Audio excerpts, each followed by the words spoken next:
মায়ের উপর জমে থাকা সকল অভিমান ভুলে সূর্যকে দেখেই বাবা বলে জড়িয়ে ধরল রূপা। হ্যাঁ বন্ধুরা, আমরা এমনটাই দেখতে পাবো অনুরাগের ছোঁয়া ধারাবাহিকের আগামী পর্বগুলোতে। বিস্তারিত জানতে আমাদের চ্যানেলটি সাবস্ক্রাইব করে ভিডিওটি না টেনে শেষ পর্যন্ত দেখতে থাকুন।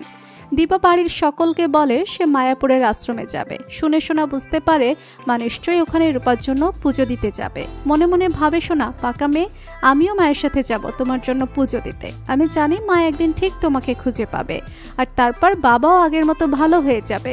পাকা মেয়ে, তোমার জন্য আমরা সবাই কষ্ট পাচ্ছি, তুমি কি ঠিক আছো? পাকা মেয়ে, তুমি কোথায় আছো? সোনা দীপাকে বলে, মা আমিও যাব তোমার সাথে মায়াপুরের ওই আশ্রমে। অন্যদিকে সূর্য দীপাকে বলে যে সেও যেতে চায় মায়াপুরের আশ্রমে। দীপা, সোনা এবং সূর্য তিনজনেই মায়াপুরের আশ্রমে চলে যায়। ওখানে গিয়ে দীপা জানতে পারে যে আজ এখানকার লোকজন তাদের আপনজনদের মঙ্গল কামনায় গঙ্গায় ফুল এবং প্রদীপ ভাসাবে। দীপা রূপার কথা ভেবেই গঙ্গায় ফুল এবং প্রদীপ ভাসায়। ঠিক তখনই সেখানে আসে রূপা। রূপা মা বাবার মঙ্গল কামনায় গঙ্গায় ফুল এবং প্রদীপ ভাসিয়ে দেয়। তবে ওই গঙ্গার ধারে যখন দীপা হোঁচট খেয়ে পড়ে যেতে চায়, তখন রূপা দীপাকে ধরে ফেলে। রূপাকে দেখে চিনতে পারে দীপা। দীপা রূপাকে বলে, রূপা তুই আমার রূপা।